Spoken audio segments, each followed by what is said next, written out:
Hmm, sudah saya.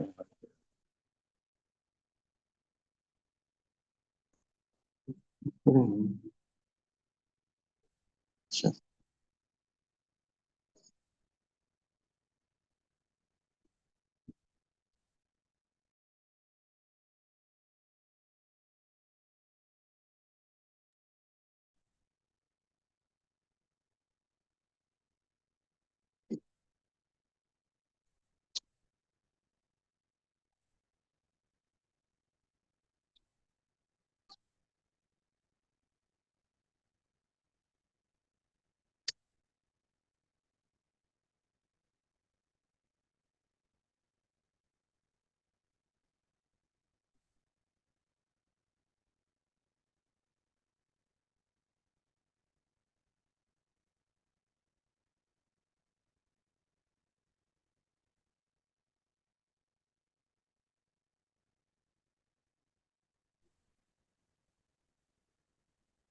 Baik, Bapak Ibu, kita mulai nggih.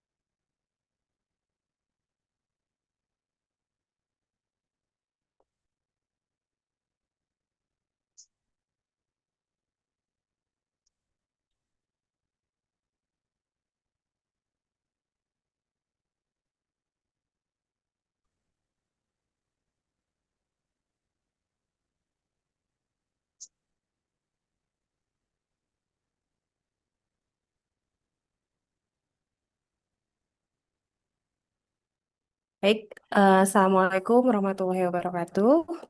Izin suara saya masuk ya Bapak Ibu. Waalaikumsalam warahmatullahi wabarakatuh. Masuk, Bu.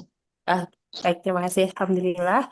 Kita mulai ya Bapak Ibu. Izin Ibu Kaprodi, Dokter Yeni untuk kita mulai acara sosialisasi hari ini.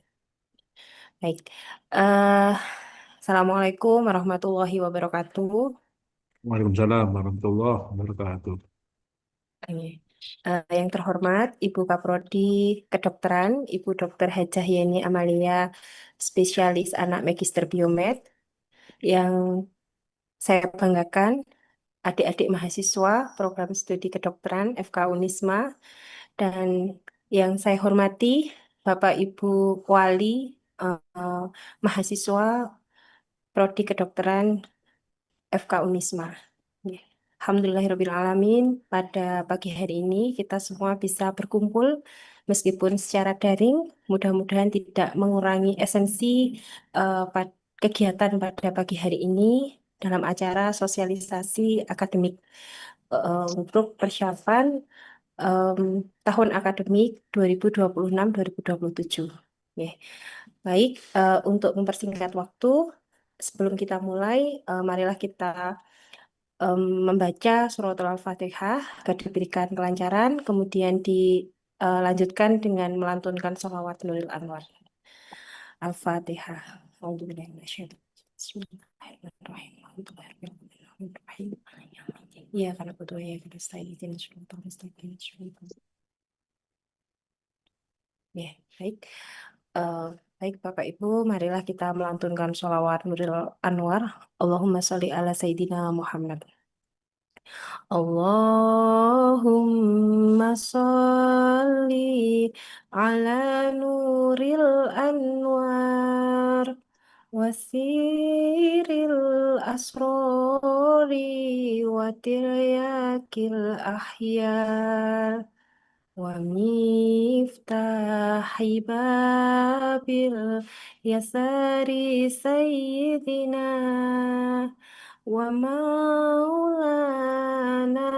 محمد المختار وآله الأطهار وأصحابه الأخيار عدد نعم الله وإفضاله عدد نعم الله وإفضاله.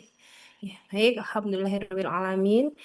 Baik, Bapak Ibu, memasuki acara berikutnya adalah pengarahan dari Ibu Kaprodi Kedokteran FK Unisma. Untuk waktu dan tempat kami persilahkan kepada Ibu Dokter Hajah Yeni Amalia, spesialis anak Magister Biomed.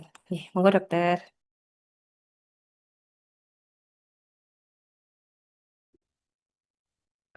Baik, terima kasih Bu Yoni sebagai Sekprodi dari Prodi Kedokteran ya. Sebelum kita mulai, izinkan saya menyapa dulu kepada semua peserta ya yang pada sosialisasi akademik hari ini, tua mahasiswa dan juga adik mahasiswa dan seluruh admin dan tim prodi. eh, Bismillah, hari ini kita akan mulai nggih. Kita melakukan kesamaan persepsi dan barangkali nanti juga pertanyaan di Bapak Ibu pada 1 tahun ke depan. Sebelum mulai saya sebentar ya Bapak Ibu, saya mau tanda tangan ini ada mahasiswa minta tanda tangan. Oke. Baik, eh, Bismillahirrahmanirrahim. Saya akan memulai paparan ini mungkin akan berjalan selama 1 sampai 1,5 jam ke depan. Akan ada banyak yang akan kita bahas, Bapak, Ibu, dan juga adik-adik. Mohon dicermati dengan baik ya, karena ini akan menentukan jalannya pendidikan kita dalam 1 tahun ke depan. Baik, saya ulas kembali terkait dengan visi misi dari Prodi Kedokteran FK Unisma. Kita ingin semua lulusan kita nanti sanggup ya menjadi dokter atau sarjana kedokteran yang kompeten, yang bisa bertaraf internasional dan memiliki kemampuan khusus ya, terutama dalam pemanfaatan biodiversitas dan berakhlak yang mulia. Tuh. Nah, untuk itu kita juga tahu bahwa sejak awal pendidikan kita sudah mengkombinasi pendidikan kita dalam pendidikan kurikulum pondok dan juga pendidikan kurikulum kedokteran. Dengan hasil akhir kita ingin semua anak-anak kita nanti menjadi anak yang kompeten dan berintegritas. Saya ulas kembali program studi kedokteran memiliki kombinasi dari kurikulum kedokteran dan kurikulum pesantren pada tahun pertama, dan kita akan menjalani seluruh proses akademik dan non-akademik dan akan kita melakukan evaluasi pada akhir semester dan akhir tahun ajaran dan nanti pada akhir masa pendidikan. Nah, berikut adalah proses yang sudah dilalui seluruh peserta didik mulai dari tahun pertama. Ini yang saya ulas lagi karena untuk adik-adik ya, mulai dari tingkat 2 sampai tingkat 5, ini juga dicermati ya, karena ini adalah syarat untuk yudisiumu nanti. Ini jadi harus dilihat lagi santrennya sudah beres apa enggak ya. Terus sertifikat-sertifikat waktu masih maba juga dicari lagi ya untuk yang sudah tingkat 3 4, maka ini harus dicek lagi apa sudah tuntas apa belum. Bapak Ibu, untuk pembelajaran di kedokteran kita mengadaptasi dari sistem nasional berbasis diskusi ya dan juga project base, dan kita juga sangat concern untuk membekali adik-adik dalam keterampilan klinis agar nantinya ketika lulus dari sarjana kedokteran, adik-adik ini mahasiswa kami ini sanggup langsung masuk sebagai dokter muda ya di rumah sakit pendidikan di jaring kami. Berikut adalah dukungan yang sudah kami berikan selama fase pendidikan, yaitu kami ada unit bimbingan akademik dan konseling dan pengembangan karir. Ada juga DPA yang sudah kami lakukan ya, pembimbingan dan juga kami lakukan evaluasi juga. Kemudian ada MPMPI berkala, ini juga adik-adik dapat pada awal masuk, tengah, dan juga nanti sebelum masuk ke profesi. Dan pelatihan penguatan karakter mahasiswa dengan DPA dan pada event-event khusus. Berikut adalah hal yang sudah kami lakukan 1 tahun terakhir. Melihat dinamika yang terjadi pada dunia kedokteran di Indonesia maupun di internasional ya Bapak Ibu, maka kita ingin kembali memperkuat aspek ini. Karena banyak sekali kasus-kasus etik profesional setelah lulus ya sebagai dokter atau spesialis. Ini kami akhirnya memutuskan untuk kembali memperkuat ini sehingga nanti adik-adik bisa lulus, seluruh mahasiswa kami lulus menjadi orang yang tangguh dan juga kuat gitu ya secara value. Di sini kami dari Prodi Kedokteran sudah menerapkan 1 tahun terakhir untuk pembinaan etika, disiplin, dan sanksi akademik kepada seluruh mahasiswa yang ternyata melakukan pelanggaran pada etik dan profesionalisme. Ini kami kategorikan sebagai minor, moderate, major, dan FTV concern. Dan ini kita lakukan berbasis bukti. Jadi harus ada buktinya ya, integritas dari institusi terkait dengan mungkin ada laporan pembulian gitu ya. Dan ini juga termasuk di dalamnya. Dan ini ada notifikasi resmi dari kepada mahasiswa ya, dan nanti akan kami proses berjenjang sesuai dengan keparahan. Yang minor ini misalkan tidak datang ujian ya atau kehadirannya. Nah, ini kita sudah mulai menata lebih baik gitu ya. Sehingga eh, ke pelanggaran ya, pelanggaran yang minor akan tetap dibijaki minor, yang berat akan berat. Yang paling berat ini namanya FTV concern. FTV concern ini adalah ke apa ya, mempertanyakan gitu. Kira-kira mahasiswa ini memang memban profesi sebagai dokter. Karena kita tahu sekarang kalau misalkan udah lulus dokter itu justru anak-anak ini tidak aman gitu ya. Karena kalau misalkan dia memiliki karakter-karakter yang memang tidak terlalu kuat secara etika dan profesional, itu dari ini sendiri KKI sendiri, maka sekarang tidak segan-segan untuk membatalkan gitu ya surat izin praktek atau Serkomnya. Jadi mungkin Bapak Ibu sudah tahu sekarang ya ada beberapa dokter yang sudah dicoret dan dikeluarkan dari eh, keprofesian ya. Nah, untuk itu kami bekerja sama dengan DPA masing-masing dan juga dengan Prodi dan juga BK, BK ya, BAKPK untuk melakukan pembimbingan bertahap semacam ini.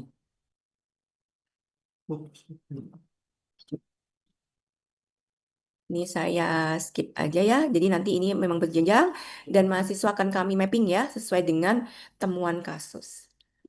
Nah, kita juga tidak bisa menampik bahwa lulus dari sarjana kedokteran itu mahasiswa tidak hanya menyelesaikan SKS atau pendidikan akademiknya saja, tapi dia juga harus selesai dalam skripsi dan juga memiliki banyak kalau bisa portofolio atau capaian gitu ya, baik dari organisasi atau dari kompetisi gitu. Maka kami di Prodi sangat ingin gitu ya, semakin banyak mahasiswa yang aktif ya dalam kegiatan-kegiatan non-akademik dan mampu untuk mendapatkan apa ya juara ya atau rekognisi ya secara nasional itu atau juga internasional kami sangat sangat mensupport. Dan ini ada dukungan skripsi tepat waktu, kami ada Dewan Riset untuk ini, kemudian kegiatan juga organisasi ya. Tahun ini semoga bisa ditara dengan lebih baik ya. Kemudian ini yang mau. Nah, Dewan Research dan Prodi sudah membuat gitu ya pemangkasan jalannya skripsi ya, kemudian mentara ulang dan mempermudah adik-adik sehingga kami memiliki sekarang mini conference setiap bulan ya di bulan-bulan dan tanggal tertentu gitu ya. Itu mahasiswa bisa mempresentasikan hasil penelitiannya dan kami harapkan itu bisa membantu mempercepat kelulusan juga sehingga semuanya bisa kami harap bisa lulus tepat waktu. Kemudian berikut adalah bantuan dari administrasi akademik terkait dengan registrasi, pengambilan KRS, cuti akademik ya. Ini sudah semuanya bisa diakses di akun Menara Mahasiswa. Untuk sementara kami memang belum ada akun Menara untuk orang tua gitu ya. Sehingga nanti jika orang tua ingin melihat gitu ya jalannya pendidikan dari mahasiswa, maka bisa melalui akun dari mahasiswa. Di center-center lain juga ada yang banyak yang mengadaptasi seperti ini ya Bapak Ibu. Jadi mengapa seperti itu? Kami juga ingin tetap memperhatikan bonding ya antara mahasiswa dan eh, orang tua gitu.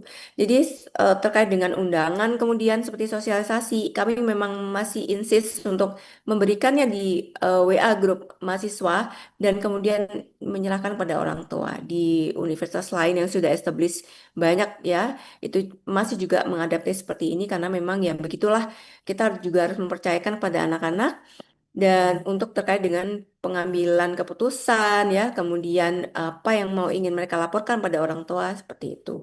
Nah, berikut adalah nanti ada kebaruan-kebaruan dari Prodi terkait dengan ini ya, kami ingin semuanya IP-nya bagus ya, kemudian lulusnya juga makin cepat ya. Nanti akan saya laporkan pada slide berikutnya. Berikut adalah beberapa dokumentasi ya, Bapak Ibu juga sudah tahu dan sudah mengikuti, terutama yang sudah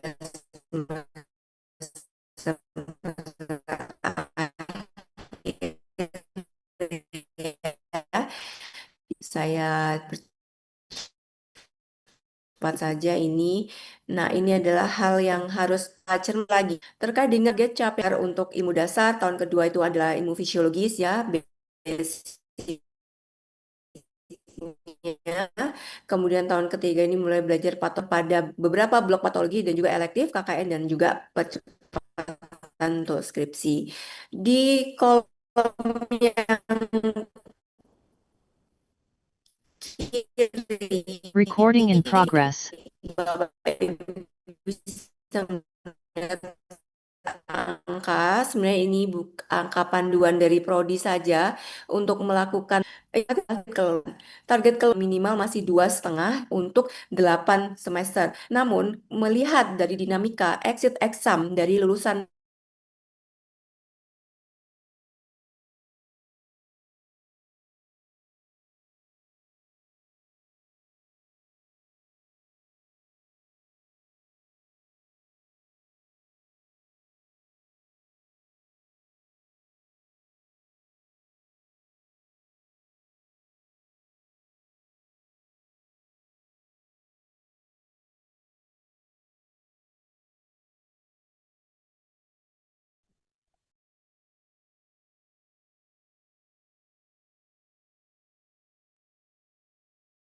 Bapak Ibu mohon ditunggu sebentar ya.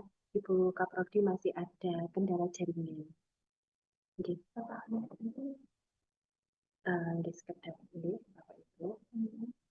Mungkin kalau ada pertanyaan-pertanyaan, monggo bisa juga ditulis di room chat sambil menunggu Ibu Kaprodi atau mungkin ya bisa kami hubungi juga untuk pertanyaan.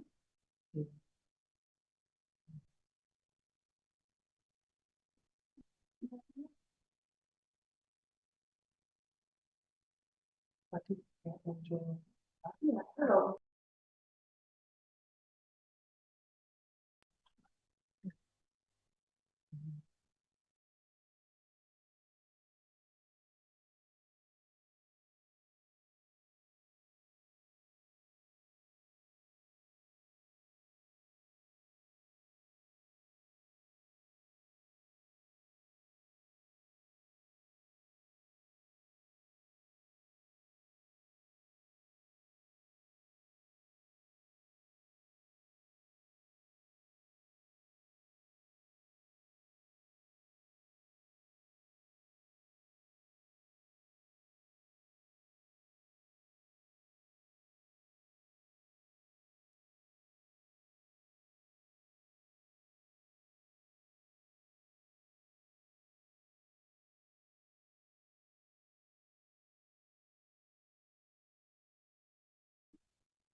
Oke, baik. Ngapunten Bapak Ibu, ini tadi pergantian jaringan nggih dari mungkin kita nunggu share screen dulu ya.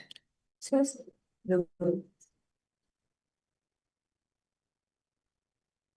Saya coba ulang share screen-nya. Oke. eh Sambil menunggu ini ya loading dari presentasi. Nah, untuk target capaian per tahun ini yang perlu dicermati oleh Bapak Ibu sekalian adalah dari untuk target kelulusan sarjana memang dia ada di angka IPK 2 ya Bapak Ibu. Angka IPK 2 itu tanpa E dengan D maksimal 20% itu masih dibolehkan untuk lulus hanya SKET. Namun kita kan pasti punya cita-cita nih bahwa putra-putri ini putra-putri kita akan lanjut ke prodi profesi untuk meneruskan profesi sebagai dokter. Jadi nggak hanya berhenti tentunya di S.Ket saja. Sehingga untuk bisa lanjut ke prodi profesi, maka mahasiswa itu harus memiliki capaian IPK minimal 2,5. Minimal 2,5 itu dengan eh, sudah muncul, Bu Yumi? Slide-nya tuh udah. Nih, ini nggih, saya ulangi lagi begini dan evaluasi di FK Unisma ini kita masih eh, belum menerapkan evaluasi per tahun yang rigid atau terlalu ketat gitu ya, karena kami masih memahami dinamika pembelajaran mahasiswa dan nanti akan saya jelaskan juga kenapa kita mengambil langkah seperti itu nanti di slide berikutnya. Ini akan saya paparkan ada kebaruan mengingat target lulusan dari dokter saat ini exit exam di UKM PDPD itu juga semakin ketat Bapak Ibu, maka di prodi kedokteran pun kita juga mengambil langkah yang tidak mau kalah kalah start gitu ya, karena jangan sampai anak-anak ini lulus terlena gitu, oh nilai saya cukup, tapi ternyata ketika mereka nanti harus dihadapkan untuk ujian lagi di akhir pendidikan di profesi, mereka tidak kurang persiapan. Nah, untuk program sarjana SKET itu memang masa studi maksimal boleh 14 semester, tapi untuk dikatakan tepat waktu tetap di 7 sampai 8 semester itu. Oke, IPK minimal lebih dari 2 tanpa E, ada D maksimal 20% untuk dari syarat UNIF. Ya, beban SK-nya sekian, lulus skripsi, dan tetap dengan lulus dari seluruh persyaratan non-akademik ya, semacam sertifikasi Baksos atau pengabdian masyarakat atau keterlibatan dalam seminar dan lain sebagainya yang sesuai dengan syarat yang ada dalam di edaran universitas. Untuk yudisium ini dan untuk beralih ke lanjut ke prodi profesi yaitu jadi dokter muda gitu ya, nanti lulusnya jadi dokter, maka sekarang dari edaran mulai sejak 2025 ini secara studi minimal kurang dari 6 tahun, IPK lebih dari 2,5 tanpa DE minimal agama B. Untuk yang studinya lebih dari 6 tahun, kami mau nggak mau menerapkan ini, yaitu IP harus lebih dari 2,75 tanpa nilai D dan E, agama minimal B. Ini suatu syarat yang sudah tidak bisa ditawar lagi sebenarnya. Karena mengingat syarat exit exam juga makin ketat ya. Jadi adik-adik yang belum sampai di tahap ini kamu harus benar-benar mempersiapkan diri. Jadi nggak boleh lengah sama sekali ya. Eh, jadi syarat keluarmu nanti exit exam itu untuk jadi dokter tuh makin berat gitu ya. Jadi sekarang nggak bisa santai-santai lagi. Untuk di masa-masa sekarang itu kamu harus apa namanya berusaha lebih keras ya. Dan ini lulus uji komprehensif. Lulus uji komprehensif ini adalah syarat peralihan dari prodi SKET ke prodi profesi di mana kami harapkan nanti masuk ke dokter muda itu anak-anak sudah siap gitu ya dengan skill yang mumpuni sehingga langsung bisa beroperasi gitu ya, bertugas sebagai dokter muda ya melayani pasien. Berikut ya transisinya ada bimbel, kami juga akan mentara lagi keterampilan skillnya adik-adik. Kami ajarkan kembali skill-skill yang penting nanti untuk sebagai sangu ya dibawa masuk ke prodi profesi, dan kami tara lagi dengan ujian OC Kompre atau Panum ya kalau istilahnya di mungkin di institusi lain ya. Ini semua juga sama ya, dan kemudian baru setelah lulus semuanya masuk ke prodi profesi.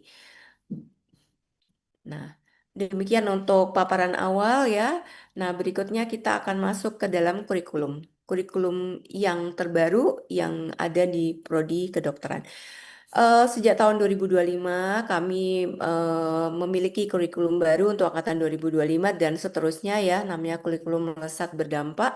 Ini juga kami berusaha melihat dinamika yang terjadi pada kedokteran nasional, di mana ada beberapa eh, pembaruan terkait dengan penempatan blok ya mata kuliah, dan kemudian ada yang kita hilangkan, ada yang kita tambahkan dan lain sebagainya.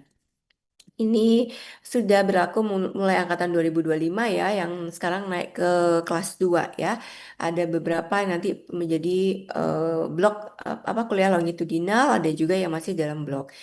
Secara isi, insya Allah tidak banyak berbeda karena kami tetap mengacu pada standar kedokteran nasional ya Bapak Ibu. Ini hanya menempatkan aja, menggrouping kembali gitu ya, dan kami menyajikan dalam metode yang kira-kira lebih adaptif gitu ya untuk dinamika kedokteran saat ini. Nah, bagaimana dengan angkatan atas, angkatan 2020 sama 2024 yang belum memakai kurikulum ini? Maka kurikulum itu saya jelaskan lagi ya untuk adik-adik juga ya.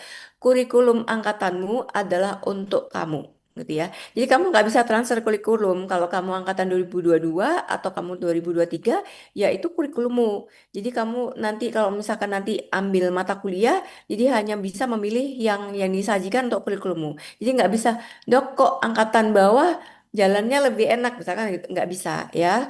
Karena ini semua akan dilaporkan ke PD Dikti dalam rangkaian memang kurikulummu adalah untuk kamu gitu ya, untuk adik-adik ya. Jadi nggak bisa transfer ya. Kemudian capaian-capaiannya juga agak berbeda, namun sejak tahun ini ya, Agustus 2026 kita semua sama untuk yudisium angkatan berapapun mengadaptasi edaran dekan tahun 2024 untuk yudisium ajuan yudisium per Agustus 2026 itu sudah menggunakan full ajuan yudisium sesuai dengan standar edaran dekan yang sudah lengkap ya. Jadi nggak tidak sudah tidak ada lagi metode adaptasi. Nanti kita akan berikan edaran lagi ya untuk bisa kita baca sama-sama. Nah, berikut adalah double track ya. Untuk yang angkatan atas, mau nggak mau nanti ada double track. Selama kamu belum mengambil, maka kita akan tetap memfasilitasi ini untuk double track. Berapapun mahasiswanya, kalau memang belum pernah mengambil dan itu mau nggak mau ada di double track, maka kami sangat memfasilitasi, kita tetap membuka karena kurikulummu adalah untuk kamu gitu ya. Jadi nggak bisa transfer ke kurikulum adik kelas. Kemudian waktu pelaksanaan itu ya sesuai dengan kalender akademik di FK. Jadi jangan salah melihat kalender akademik ya. Dan yang dilihat kalender akademik UNIF itu agak berbeda kita jalannya karena kurikulum FK itu sangat padat ya. Jadi kita memulainya tuh 2 minggu lebih awal. Jadi jangan salah. Dan itu sudah di-share ya. Kira-kira mungkin udah semester kemarin ya untuk yang kalender ini. Jadi harusnya sudah nggak kelewatan lagi gitu. Kok kalau Unif kok 15 ya September kok ini sudah mulai, kan sudah ada warning ya, sudah ada pemberitahuan sebelumnya. Jadi kita memang sejak dulu memang kita mulainya lebih awal. Kemudian ini ya double track itu, maka kalau belum mengambil harus diambil dulu. Jadi jangan salah strategi ya. Jadi kalau belum pernah mengambil harus diambil dulu. Kalau ada yang E atau D diulang dulu gitu ya. Apalagi yang E. Jadi belum mengambil atau belum pernah itu sama, harus diprioritaskan.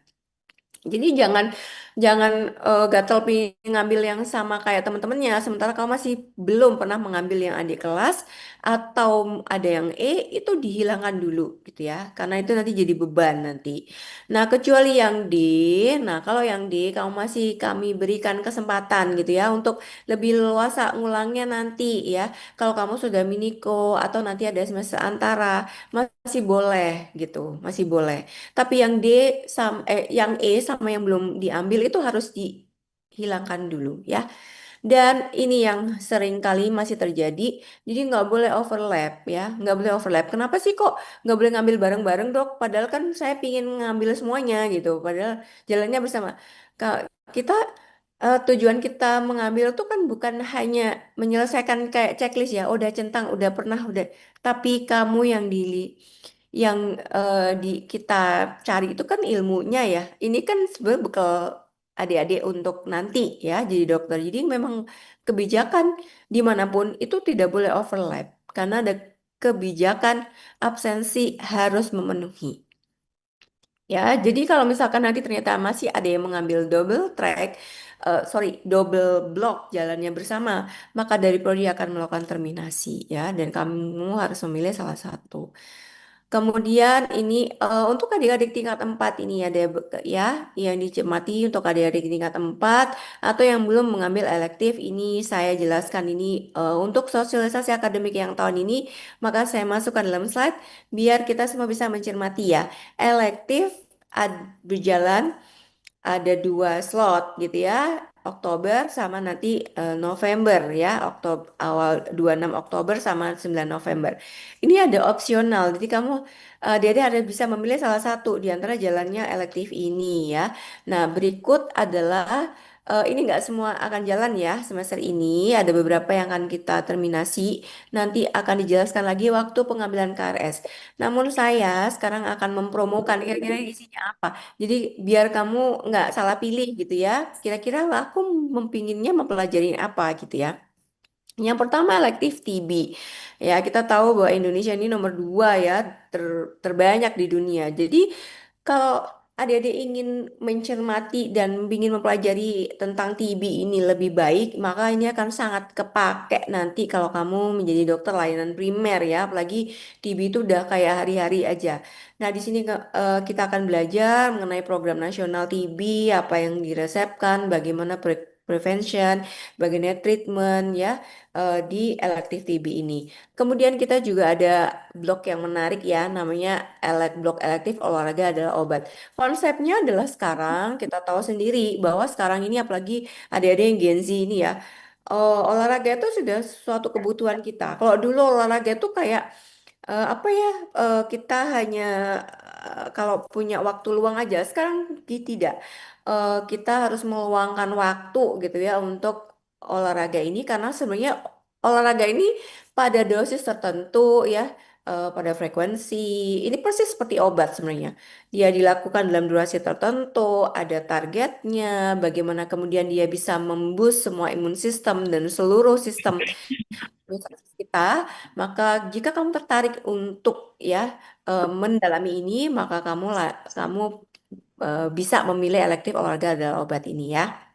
Ini sangat aplikatif dan nanti bisa ada tambahan untuk bagaimana meresepkan obat ya sesuai dengan dosis pada masing-masing orang, bagaimana tingkat apa namanya aktivitasnya dan bagaimana target-targetnya kamu akan belajar mengenai ini.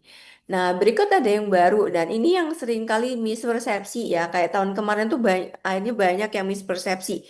Elektif keislaman. Elektif keislaman itu enggak bukan mempelajari apa ngaji lagi ya kamu harus nanti setoran enggak sama sekali. Elektif keislaman tahun ini adalah kedokteran haji ya. Kedokteran haji ini kalau saya pribadi itu sangat menarik ya karena kita nanti gitu ya di layanan primer, salah satu ininya adalah bagaimana kita bisa melakukan asesmen pembinaan kesehatan jemaah, kemudian masalah kesehatan dan kedaruratan saat pelaksanaan haji. Nanti kamu juga akan diajari aspek khusus layanan kesehatan haji, praktek kedokteran haji, dan nanti akan ada field study ke Asrama Haji Surabaya ya. Dan nanti di RSU Haji Surabaya ada CSR-nya sendiri, dan nanti kita ada meet the expert, talkshow dengan alumni FK Unisma yang menjadi tenaga kesehatan haji. Dan untuk FK Unisma sendiri, alhamdulillah Bapak, Ibu, dan juga adik-adik, ini tiap tahunnya banyak sekali alumni kita yang menjadi tenaga kesehatan haji. Sampai kayak misalkan kalau tiap hajian gitu mereka kumpul gitu ya. Jadi kayak reuni sendiri untuk FK Unisma. Dan dengan kita menariknya dalam elit keislaman, kita harapkan ini nantinya nih lulus jadi dokter ya adik-adik itu kalau mau cepet-cepet aku mau haji deh nggak mau tua-tua gitu. Nah kamu bisa masuk ke dalam TKHI, udah tahu ilmunya dan menurut saya ini sangat ya oke ya. Jadi kamu bisa memilih ini. Dan untuk elektif kedokteran herbal ini biasanya ada, namun tahun ini mungkin sementara di pending dulu ya pelaksanaannya. Jadi saya tidak jelaskan lebih detail. Untuk ini sebenarnya ini adalah suatu biodiversitas ini adalah salah satu keunggulan FK Unisma juga. Namun karena satu dan lain hal untuk semester tahun ini kita postpone dulu, kita tunda dulu ya. Berikutnya juga ada elektif bioinformatika. Elektif bioinformatika ini sebenarnya di KRS kan semester ini, namun pelaksanaannya sudah kemarin ya. Ada sekitar 7 mahasiswa ya. Jangan lupa yang sudah mengambil ini kita bekerja sama dengan UPN Veteran di Surabaya ya. Ini adalah tentang bagaimana kita mempelajari ya clinical bioinformatika, adaptasi dari rapid change dari standar ya untuk kedepannya itu kita onkologi, farmakogenomik apa namanya penyakit-penyakit yang jarang itu kita semua ke bioinformatika ini sehingga dengan memiliki ya pengetahuan lebih presisi terkait ini diharapkan kamu nanti bisa ada joint publication atau collaboration dan research ya dengan eh, orang-orang yang tergabung dalam ini seluruh Indonesia program seluruh Indonesia ya gitu bagi 7 mahasiswa yang sudah tergabung, selamat ya. Nanti tinggal mengkareskan aja, nanti nilainya nanti coba kita cari kita ini update ya ke UPN. Paling sebentar lagi juga sudah selesai ya untuk rundownnya. Kemudian ini ada yang baru lagi ya, Elective Bone Biology and Osteoporosis. Ini nanti kita bekerja sama juga dengan pendidik luar ya, dosen luar ya. Ini Science of Bone Health. Ini kita mempelajari tentang formation, remodeling ya dari tulang itu sendiri dan bagaimana membuat tulang itu kuat, bagaimana kalau itu disrupted ya. Dan kamu akan belajar tentang particular emphasis dari osteoporosis juga ya. Ini adalah joint course ya, juga Connect Fundamental Bone Biology ya dengan beberapa pakar luar juga nanti. Dan kalau kamu tertarik nanti terkait dengan research pada bone biology osteoporosis atau nantinya pingin ambil ya Master in Orthopedic and Traumatic Surgery untuk ilmu dasarnya, kamu bisa mengambil elective ini.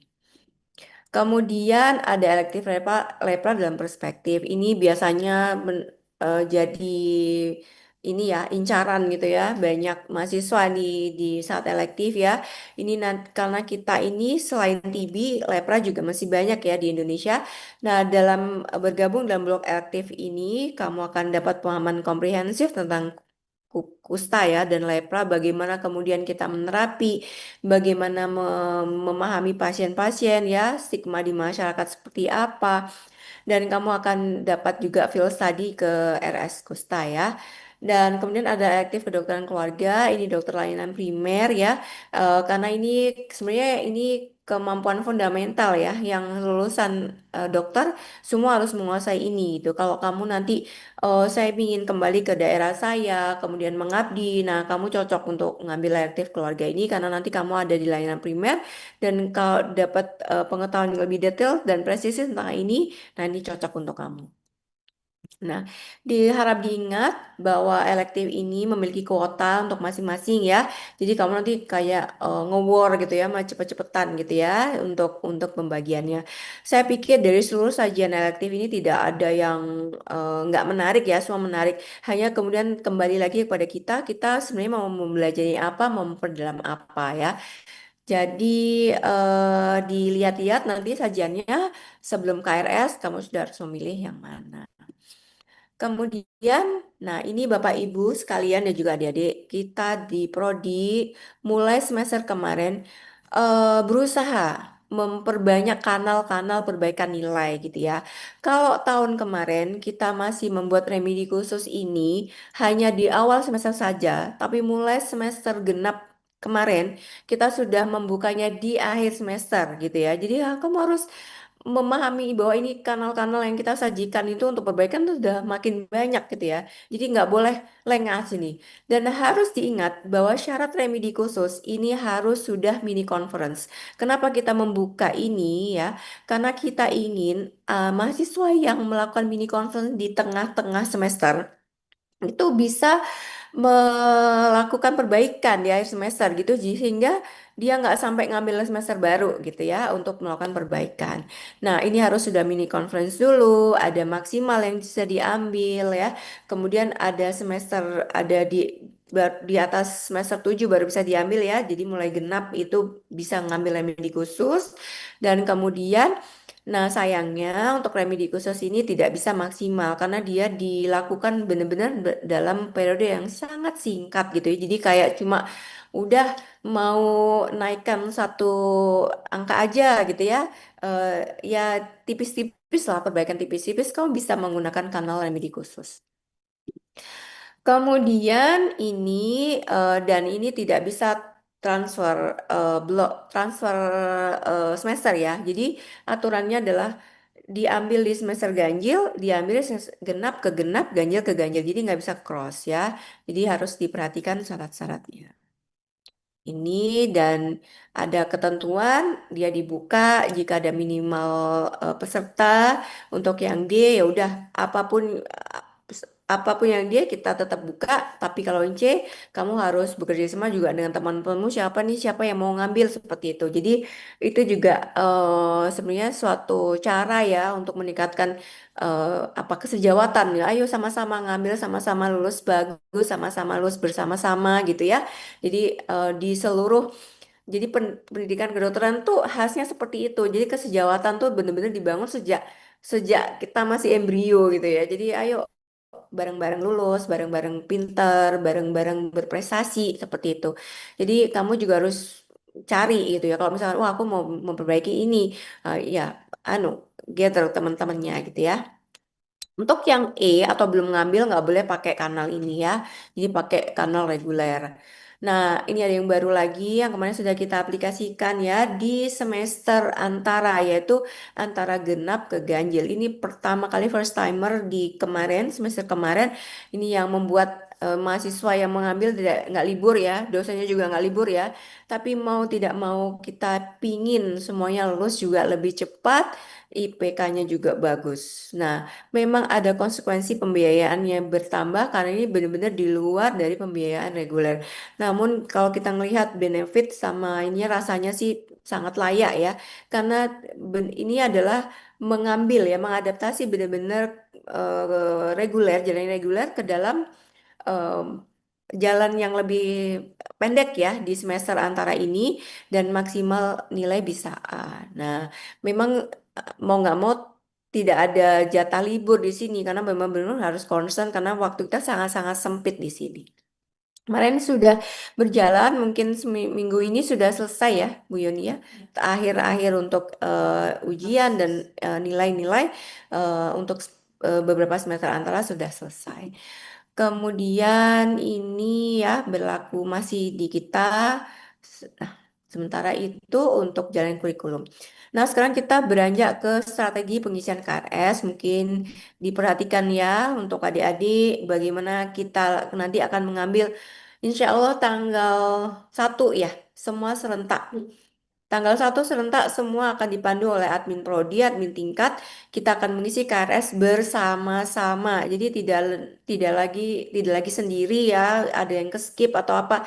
Bersama-sama di breakout room di masing-masing tingkat nanti akan dipandu seperti biasa kita sudah melakukan ini mungkin 4 semester terakhir ya. Jadi eh, nggak boleh salah kode lagi, nggak boleh salah mata kuliah lagi gitu ya. Dan perhatikan kuota yang ditawarkan pada akunmu masing-masing itu udah maksimal plus Eksa 2. Jadi nggak ada lagi tambahan dok, bisa nambah 2 nggak, bisa nambah 5 nggak ada ya. Kenapa begitu? Kita mengacu pada aturan nasional batas pengambilan SKS. Jadi nggak nggak kita yang bikin gitu ya. Kita pelaporan itu ke pusat, jadi akan dilihat ya. Kemudian pemberian mata kuliah ini sesuai prasyarat dan eh, nggak boleh salah kode ya. Yang ini pitfallnya tuh. Ada salah kode kurikulum. Nah, salah kode kurikulum itu nggak akan rekognisi adik-adik. Kamu misalkan kurikulum 2000, anak 2023 itu pakai kurikulum 21 ya, K22 atau K21. Nah, itu kamu ngambilnya K25, nggak boleh ya. Karena tidak akan terinput di laporan feedermu. Oh, salah kode itu fatal ya, Bapak Ibu dan adik-adik semua mahasiswa. Salah kode itu fatal karena kamu itu dianggap tidak ikut gitu. Karena angka angka NIMU tuh nggak cocok sama kodenya. Nah, itu harus kamu cermati. Jadi nggak boleh kan kan sama dok pelaksananya yang barengan. Alhamdulillah bisa barengan gitu ya. Tapi nggak boleh salah kode. Jadi kalau misalkan kok nggak bisa, hubungi admin, akan kita bantu untuk melakukan ini ya, bagaimana bisa mengkareskan. Jadi jangan ambil gampangnya. Oh, gampangan ini nih, gampangan ini. Enggak seperti itu karena itu menimbulkan implikasi terekognisi enggak yang kamu ambil, yang kita lakukan ke PDDikti. Salah kelas menara ini juga ya, salah kelas, kodenya beda. Nah, ini repot nanti input nilainya dosennya merubah lagi gitu ya. Inputnya satu-satu. Ribet banget. Nah, kemudian salah, ada satu salah ngulang lagi ya. Nggak boleh salah kelas juga ya.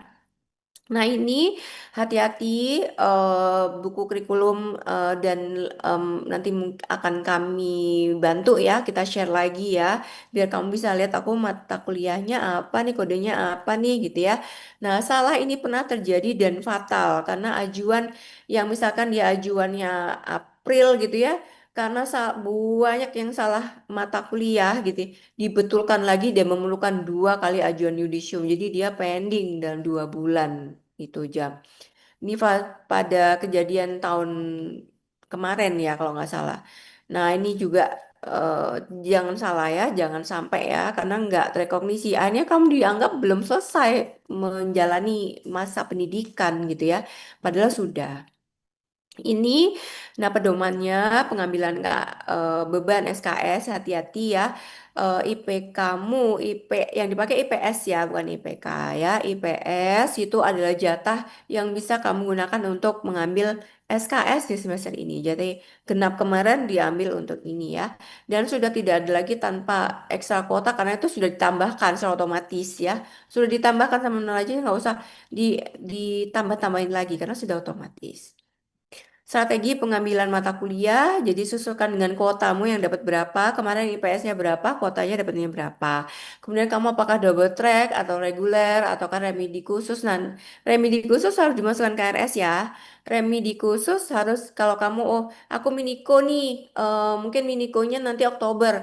Ya tapi aku mau ada remedi khusus ya akhir semester. Ya udah, tetap dimasukkan dalam KRS ya. Jadi kalau nggak dimasukkan kita nggak bisa memperbaiki gitu. Jadi eh, perbaikan input nilai perubahan yang kita buat untuk merubah nilaimu itu harus terekognisi dulu di pusat datanya, baru kita bisa menginput sesuai dengan namamu gitu ya.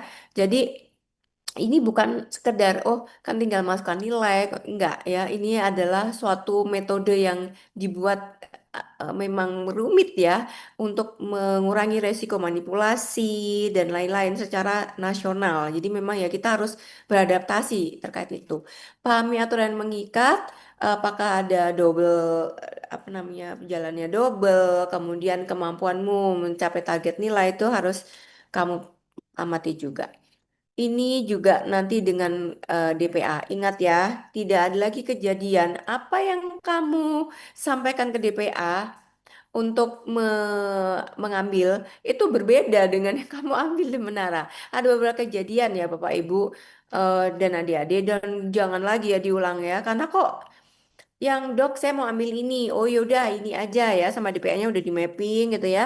Lah tapi DPA kemudian tinggal mengapprove tuh di Menara kan. DPA kalau mau mengapprove di Menara tuh ada yang sambil praktek ya, ada yang sambil visite ya, ada yang sambil sama pasien ya, mungkin sambil meluangkan waktu, ada yang sambil nguji. Nah, karena kamu sebelumnya sudah konsul, beliau tinggal mengapprove, ya buka Menara di approve gitu aja. Tidak, kadang beliau-beliau tidak sempat lagi untuk melihat gitu ya. Loh, kok begini? Ternyata yang kamu ambil double ya, triple jalannya bareng. Ya ada yang begitu. Jadi akhirnya nggak maksimal dan harus dilakukan terminasi dari prodi. Kan sayang SKS-mu ya. Kemudian sudah.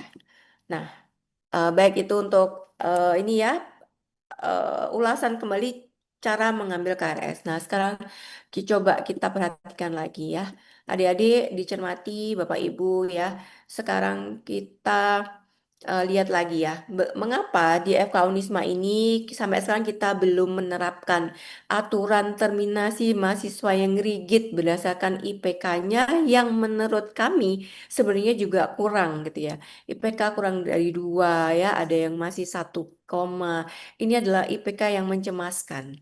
Nah, namun kami belum mengambil tindakan untuk harus mengulang atau langsung di DO di apa di tingkat 2, masih belum ke sana. Mengapa? Karena sampai sekarang kami masih menerapkan memahami ini, yaitu learning curve di mahasiswa kedokteran terutama di FK Unisma ya. Jadi kamu adik-adik perhatikan ini ya. Jadi kita jadi dokter itu panjang sekali ya, panjang banget, capek, nggak tidur ya, makannya berantakan, tidurnya berantakan, nggak sempet main ya. Durasi panjang, bebannya tinggi ya, tugasnya, pelajarannya, dan etikanya ketat sekali. Kenapa sih kita tuh ketat? Kenapa sih dok gitu? Kok pakai gitu ya? Ya karena kamu mau jadi dokter gitu. Jadi dokter itu nggak boleh sembarangan gitu ya, sembarangan ngomong ke pasien, sembarangan ngomong ke teman sejawat, sembarangan apa ya menerapi itu nggak boleh ada sembarangan sehingga etika keprofesian itu memang harus benar-benar kamu jadikan karakter. Kalau kamu sudah memberlakukan ini sejak kamu masih kecil gitu ya, maka kamu jadi besarnya tuh jadi orang yang ya berkarakter gitu. Sama lah kayak kenapa sih anak itu dididik adab ya, sopan santun, diharapkan nanti besarnya ya gitu ya, jadi anak yang baik gitulah ya intinya. Sama kayak pendidikan di kedokteran, makanya di pendidikan di profesi kedokteran kita sekarang menerapkan scoring sistemnya. Kamu harus tahu bahwa kita nggak main-main soal itu. Yang kemarin-kemarin mungkin yang sudah mendapatkan diturunkan nilai dan lain-lain ya sudah tidak diulangi lagi ya. Next. Nah, kemudian ini learning curve, fase belajar. Kamu ada di fase awal ini ya. Kamu masih di sini, masih merintis ya awal-awal ya. Masih awal capek banget ya. Iya, ini Pak materi-materi baru nggak tahu sama sekali, nggak diulang lagi. eh apa burn out ya. Ini kamu masih fase awal. Dan ini memang beginilah kita belajar. Nah, nanti ada fase-fase melambat plateau. Plateau itu kita sudah mulai beradaptasi, kita sudah mengenal terminologi, kita sudah mulai bisa, oh kayak gini nanti aku begini styleku. Itu adalah mulai ini. Dan ini eh, kadang kita burn outnya di sini. Dan itu normal, bukan suatu kegagalan. Kok IPK aku nggak bisa naik lagi ya? Kok bisa nggak? Nah, ini adalah fase adaptasi yang kedua ya. Dan kemudian baru deh master yaitu stabil, santai aja menguasai ya. Oh ada gini udah aku ngerti nanti aku apain. Nah itu adalah mastery. Kamu ada di novice ini ya. Novice nanti kalau misalkan kau asuh advance beginner di sini. Nggak usah pengen tiba-tiba jadi expert gitu ya. Masih asket. Nggak bisa. Memang belum belum waktunya ya. Kamu masih di novice ini, sehingga ikuti aja aturannya. Kaku memang aturannya. Di semua aspek profesionalisme, dimanapun. Kamu mau ambil kedokteran, mau engineer, mau apapun, memiliki pola yang sama. ya. Ikuti aturan yang kaku, aturan baku, etik profesionalisme di itu apa gitu ya.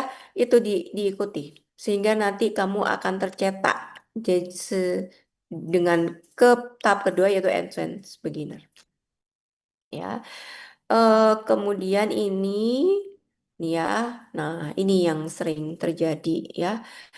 Capek banget ya belajar kok nilainya nggak naik-naik ya. Nih. Nah, di mana sih kita kita target kita ada di zona optimal ya, performa terbaik gitu ya. Ya, stres iya, tapi ya mulai menikmati ya. Ya capek iya, tapi besok berangkat lagi kan gitu kan. Sebenarnya ya, bukan capek terus besoknya bolos, dapat tugas besoknya kabur ya itu namanya kamu nggak akan mencapai optimal dan tidak akan bisa mencapai expert kalau kamu patah di tengah-tengah. Jadi kamu harus memahami ini dinamika ini.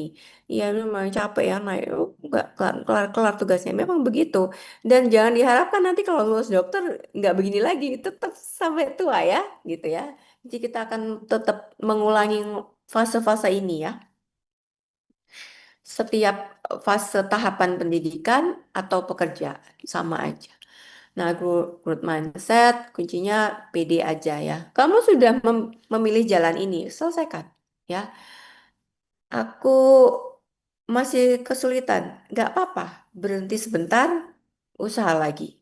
Ya, berkembang lewat usaha ya usaha terus. Gimana aku nggak bisa usaha lagi, gitu. Dimanapun kamu akan begitu. Kamu lihat itu entrepreneur ya, bikin misalkan usaha, bikin kafe, kayak apa. Mereka memangnya nggak mengalami ini sama gitu, sama, semuanya sama. Jadi nggak ada dunia pendidikan atau dunia kerja yang santai-santai itu nggak ada. Semua mengadaptasi pada teori-teori ini dan begitulah apa situasi ya.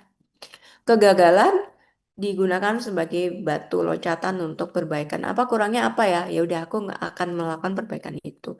Dan berani ambil tantangan udah kayak kemarin ya banyak mahasiswa bisa berani nggak ikut kompetisi gitu ya. Berani nggak ikut bakso saya, berani nggak kamu ikut ini, ambil ini. Iya dok, mau coba, coba. Nggak apa capek, oh capek banget tuh. Siapa ada beberapa. Tapi bisa gitu ya. Nah, itu kamu akan keluar dari zona nyaman, masuk ke zona optimal, dan kamu akan mendapatkan banyak sekali pengalaman baru.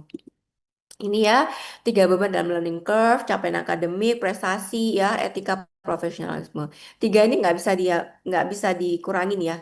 Sudah tiga ini sudah fix price yang harus kamu bayarkan sekarang untuk nanti kamu sukses ke depannya.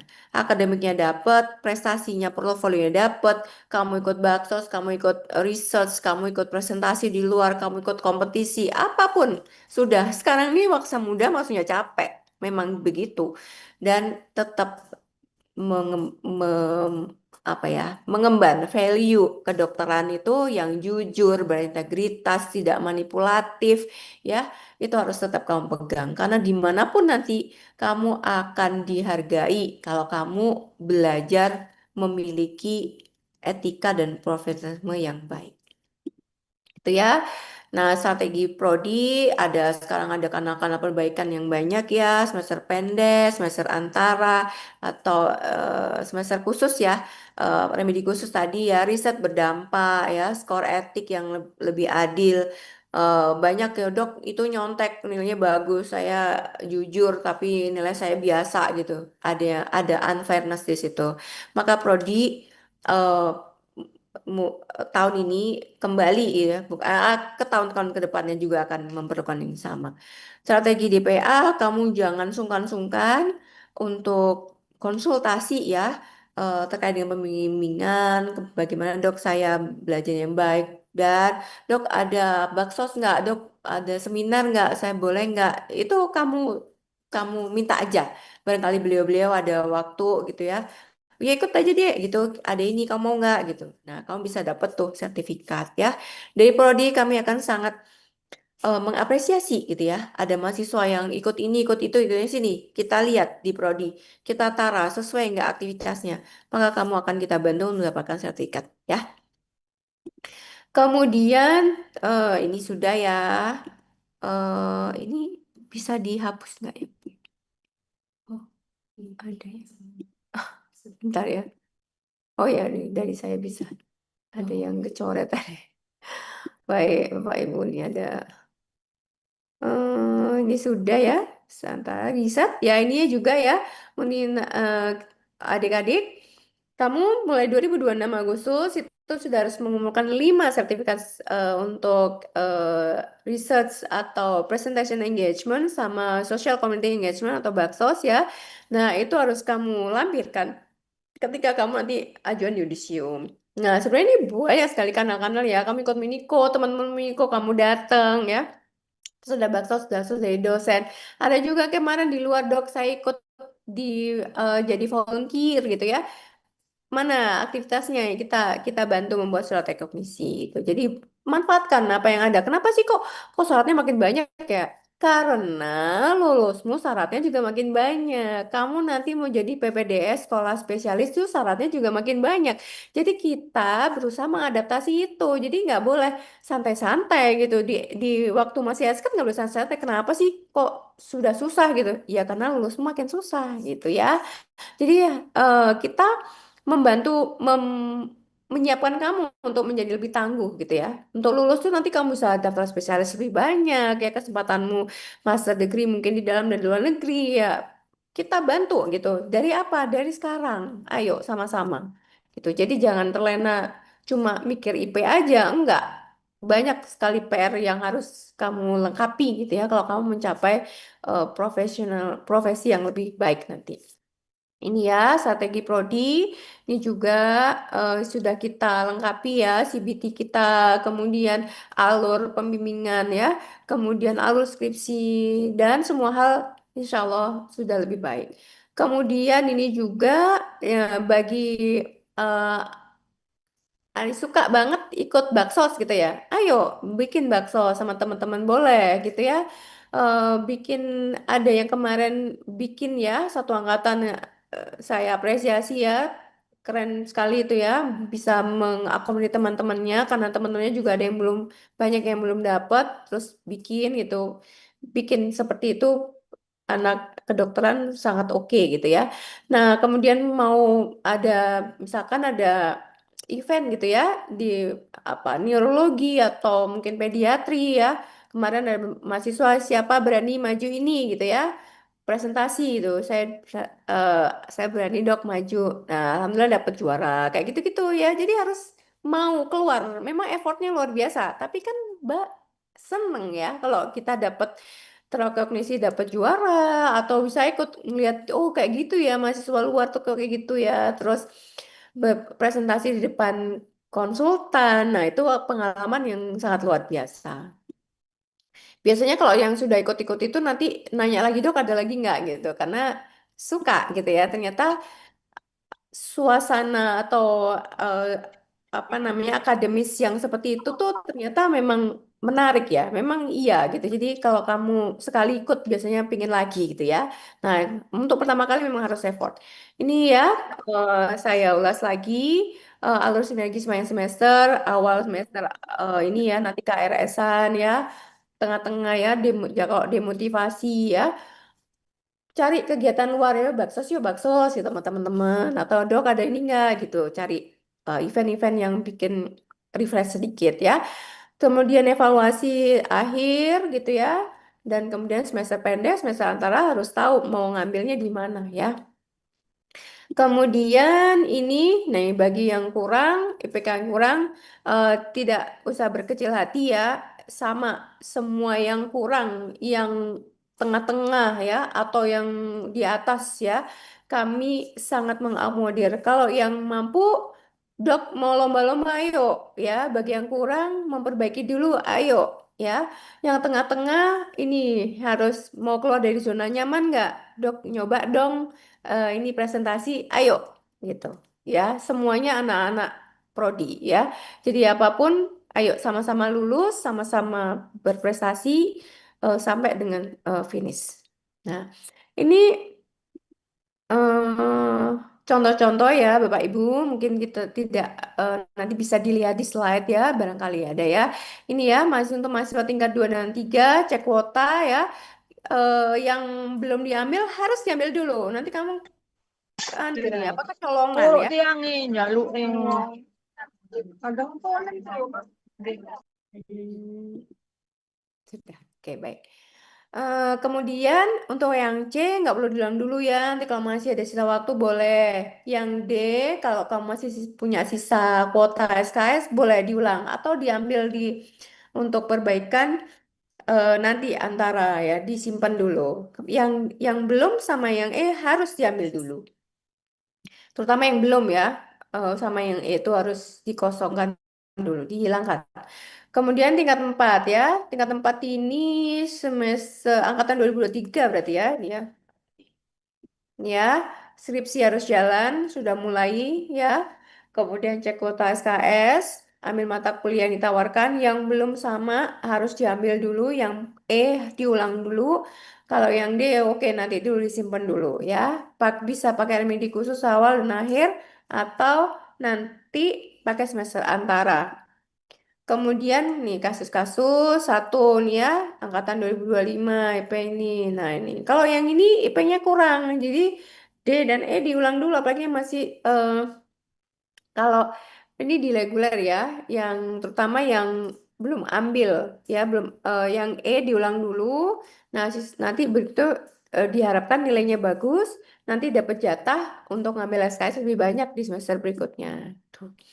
Untuk kasus kedua ini ya, ini semester 7, ini IP-nya bagus ya. Ada yang E, ada yang D, sudah mini conference, strateginya diulang dulu. Oke, jangan ambil remedi khusus buru-buru, nanti aja semester 8 ya. Kalau masih ada sisa kuota, kalau misalkan kalau remedi khusus khusus naiknya dikit dok, ya ambil reguler nanti gitu ya. Jadi ingat ya, yang menjalani pendidikan tetap mahasiswa ya. Saran-saran prodi, saran DPA itu kembalinya tetap ke mahasiswa yang menjalani ya. Jadi kamu harus tahu mappingnya, strateginya seperti apa ya. Wah, ini saya masih banyak sisa waktu ya. Ambil ya. Ada sekarang banyak ya. Nanti kamu English kemampuan Englishnya kalau ambil master degree atau spesialis itu wajib ya.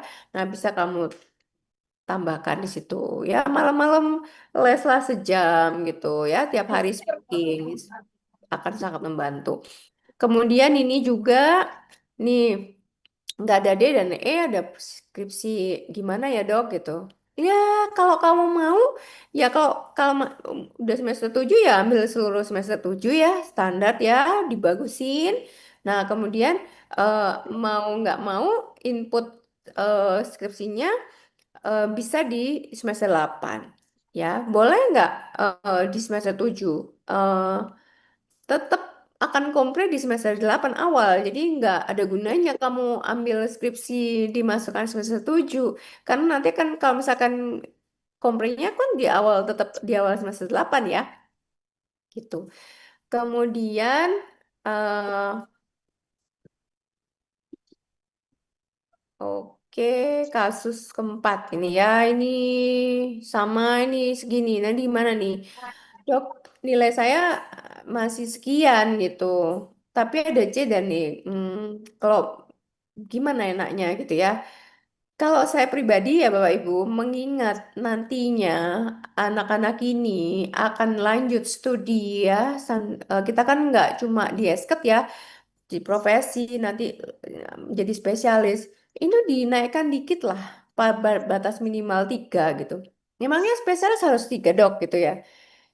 Iya, gimana di mana-mana spesialis itu akan di ranking berdasarkan capaian akademiknya gitu.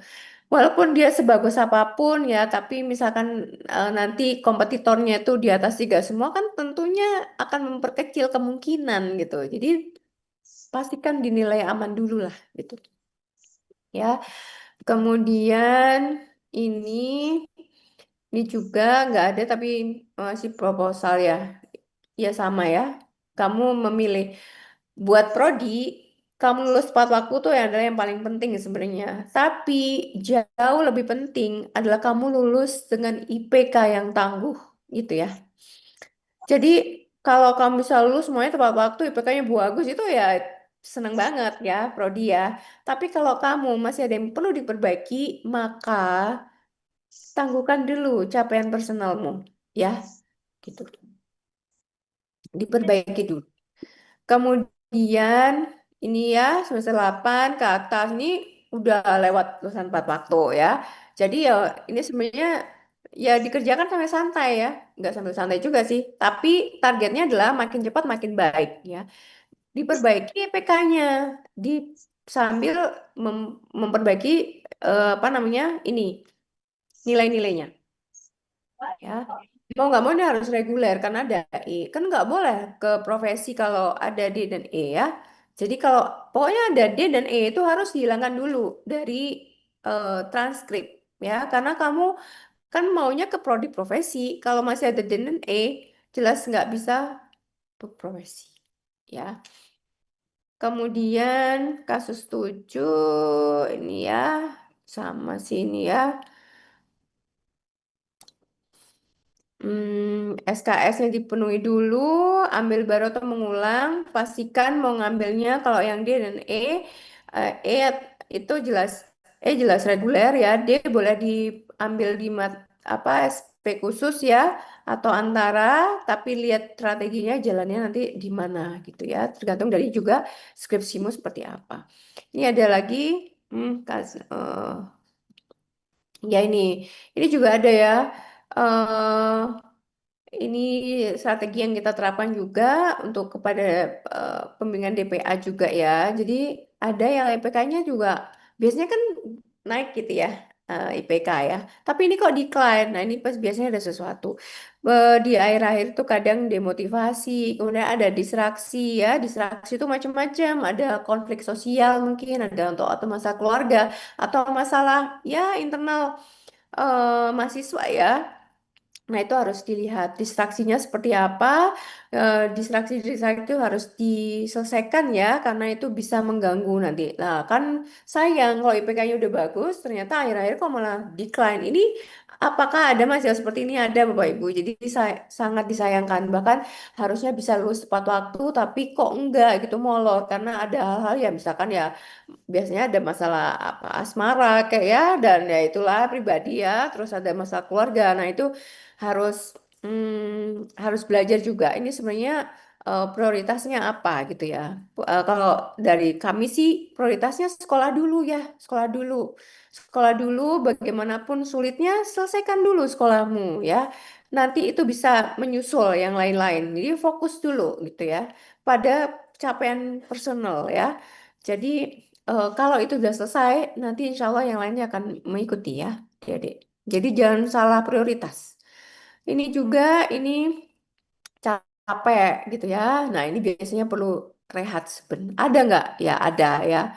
Ada juga yang seperti ini ya. Jadi kebanyakan pinginnya macam-macam. Oh, pinginnya banyak banget gitu ya. Ini itu gitu. Nah, pada suatu titik yang ini malah kadang IPK-nya nggak optimal akhirnya turun. Ada yang kayak kasus sebelumnya. Nah, itu yang juga tidak kita harapkan kan terlalu banyak. Aku pengen lomba ini, presentasi ini. Ada yang nggak? Ada yang seperti itu. Nah, berarti harus ada juga yang eh, punya ide kerja magang ya, kerja juga gitu ya. Karena apa? Ya nggak tahu uang uang cukup, tapi pingin aja gitu. Nah, itu akhirnya kami sarankan untuk stop ya, fokus ya. Masa depanmu ada di mana dulu gitu. Apakah itu akan menjadi masa depanmu atau ini masa depanmu? Jadi harus jangan salah pilih prioritas. Ya, mungkin itu dari saya untuk terkait dengan sosialisasi akademik dan juga penguatan ya untuk adik-adik. Kita akan menjalani 1 tahun ke depan lagi ya tahun ajaran 2026-2027. Maka mari kita bersama-sama lagi ya membangun lagi motivasi bagaimana kita nanti bisa sama-sama sampai finish dengan baik gitu ya. Mungkin dari eh, ada yang sudah bertanya mungkin. Dipersilakan Pak Ibu. Kalau ada yang mau bertanya, kami bisa langsung dari juga.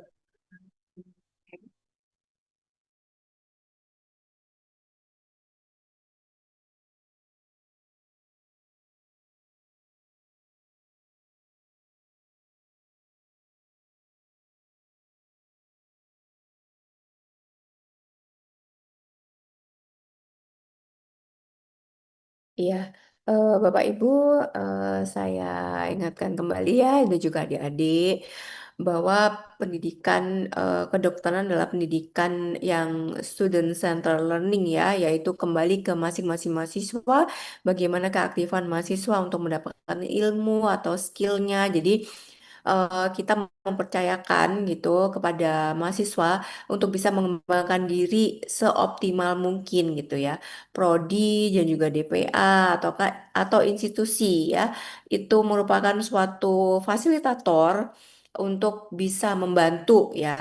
Namun itu semua kembali ke masing-masing mahasiswa mau sejauh apa sih gitu ya, untuk capaian akademik dan capaian apa namanya prestasinya.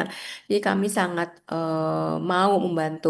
Nah, terkait dengan antara orang tua dan juga mahasiswa, mari kita sama-sama kembali gitu ya, bahwa merangkul lagi ya anak-anak kita gitu ya.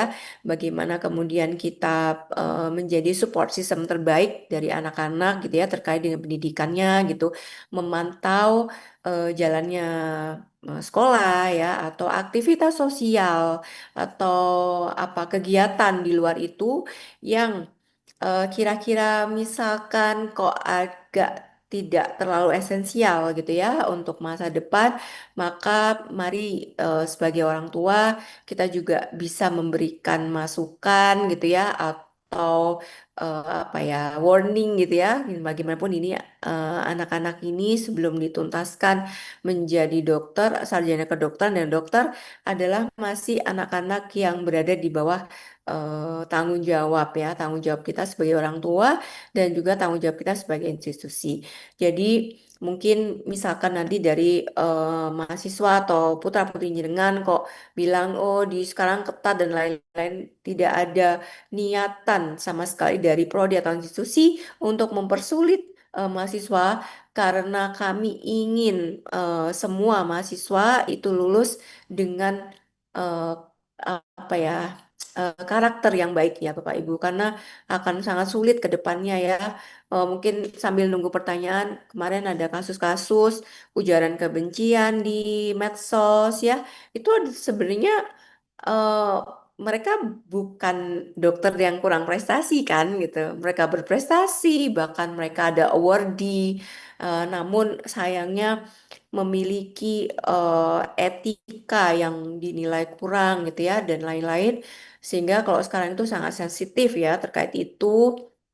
Sehingga eh, apa namanya organisasi profesi kadang sekarang sudah capek ya dengan anggota-anggota profesi, anggota-anggota organisasi yang dinilai tidak memangku etik profesionalisme itu sekarang itu rasanya eh, nggak pakai babi bu gitu ya langsung turun surat eh, pending SIP apa dan lain-lain ya sebenarnya kalau sesuai dengan aturan kan harusnya ada hak klarifikasi hak jawab dulu dalam sidang-sidang etik atau mahkamah etik kedokteran namun sekarang itu situasi sudah bergerak ke hal-hal yang di luar kendali gitu ya karena saking banyaknya kasus dan akan sangat disayangkan nanti jika putra-putri kita sudah lulus kemudian berprofesi ternyata kok mengalami banyak masalah akibat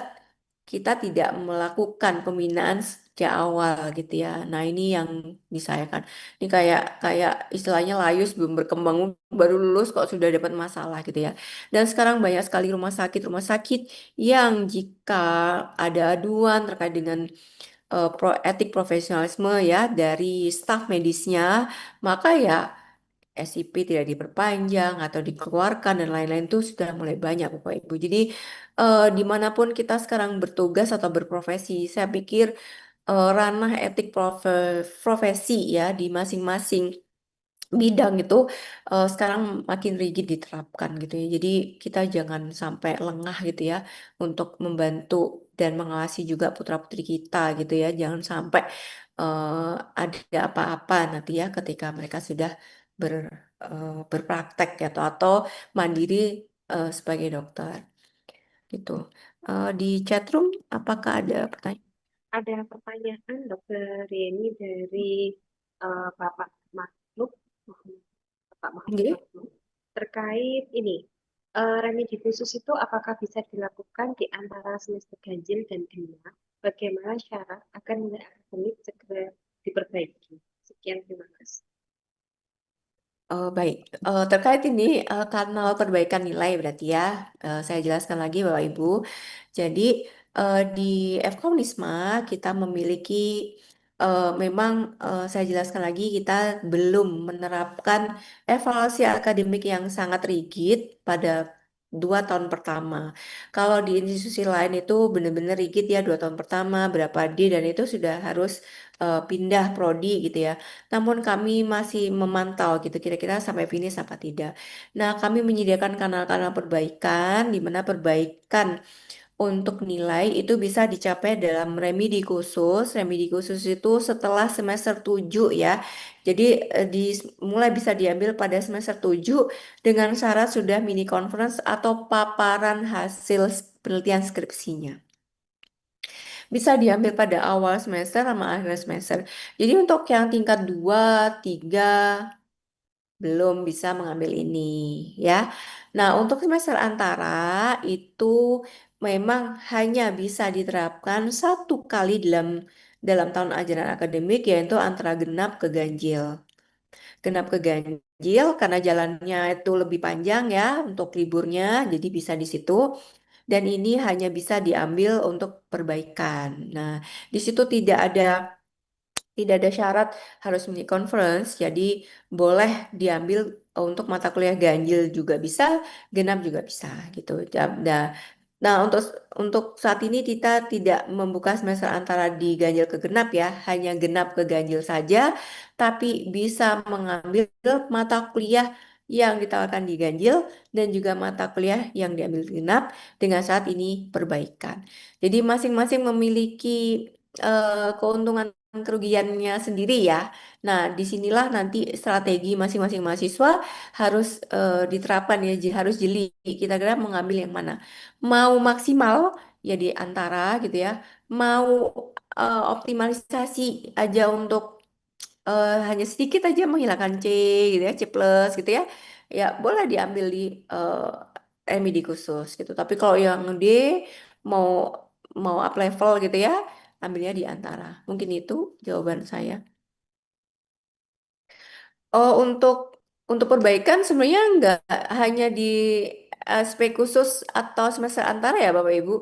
Di tiap blok itu kita sudah ada perbaikan ya sebenarnya. Kan blok itu ujiannya ada ujian mingguan, ujian akhir blok. Kita juga sudah ada UAB ulang ya, ujian akhir blok ulang. Dan kemudian di akhir semester itu sudah ada remedi. Jadi di tiap semester itu di luar program SP khusus ya, semester pendek khusus sama semester antara kita sudah ngeblend sama bloknya masing-masing, yaitu di UAB ulang dan remedi khusus. Jadi sudah ada 2 kanal sebenarnya yang terus berjalan. Plus yang itu ditambah lagi dengan semester antara dan SP khusus itu tambahan lagi, itu bonus kanal perbaikan gitu ya.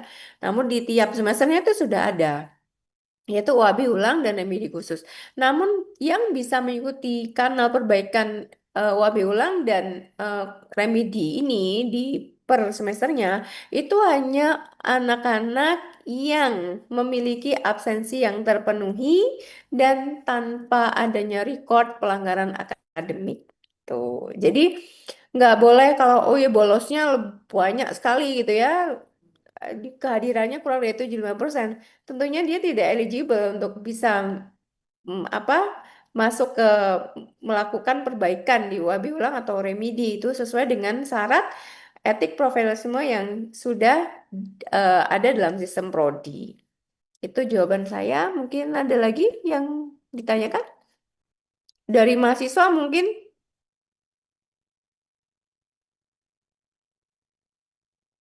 untuk adik-adik. Oh, ini ada pertanyaan dari Wali Raihan Akbar terkait pemilihan untuk elektif. Apakah hanya memilih Oh salah iya. satu? Ya, untuk elektif hanya memilih salah satu ya, Bapak. Jadi makanya penawarannya kita di elektif itu adalah sebenarnya adalah kita memberikan opsi gitu ya. Kita tuh pengen belajar lebih detail tuh terkait apa gitu. Nah, di setiap semester, di tiap tahun ajaran itu elektif yang ditawarkan bisa berbeda-beda tergantung dengan dinamika ya, dan kemudian apa namanya, kerjasama juga dari institusi luar. Nah, kita sangat di situ dinamis yang ditawarkan, dan mahasiswa mm, boleh mengambil hanya satu di slot-slot itu. Jadi harus memilih mana yang paling diminati gitu ya. Dan ini ada nanti ada keterbatasan kuota. Jadi masing-masing disebar ya di elektif-elektif yang dibuka pada saat itu.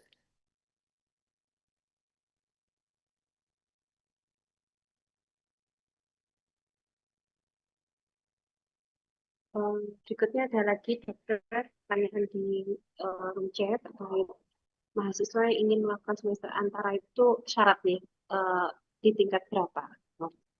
Sing antara saya buka dulu ya. Ini Bapak Ibu, semester antara itu mulai dari mahasiswa di atas semester 4. Di atas semester 4 itu berarti yang kalau kemarin itu bisa mulai diambil mahasiswa semester 6 G, dan tidak boleh mengambil mata kuliah yang sedang diambil di genapnya gitu. Jadi dia memang harus, jadi seperti yang kemarin angkatan 2023 yang di tingkat 3 gitu ya, di waktu di semester 6, mahasiswa tersebut bisa mengambil semester antara yang ada di semester 2, semester 4, semester 5, semester 3. Ya, itu pokoknya yang di bawahnya dia. Dan nggak boleh ngambil mata kuliah yang di atasnya gitu. Jadi eh, kanal-kanal perbaikan tambahan itu berarti mulai nanti mahasiswa semester 6 ya, semester 7 ya untuk SV khusus, dan semester 8 ya itu yang khusus. Tapi kalau yang reguler itu dibuka mulai dari semester 1, ada di UAB, UAB ulang, ada remedi ya di semester tiap semesternya. Jadi sudah ada 4 kanal ya. 5 sekarang ya, karena SP khususnya ada awal dan akhir ya, jadi 5.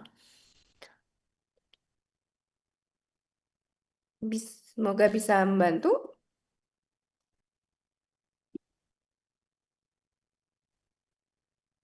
Em, ini ada pertanyaan kembali dokter dari Bapak Walis Purnomo. Bapak Walis Purnomo ini bertanya terkait anak saya belum mengambil fisiologi digestif di semester ganjil yang akan datang nanti. Apakah tidak ada double track untuk fisiologi digestif?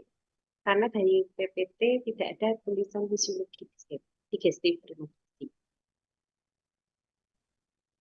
Terus ada lagi dari Pak Makhluk.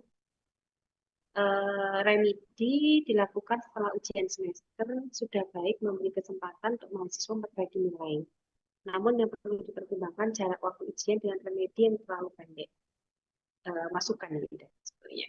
Jadi pertimbangan untuk pengambilan kebijakan ke depannya. Kemudian, mungkin ini dari Pak Walis, kemudian dapat fisiologi digestif.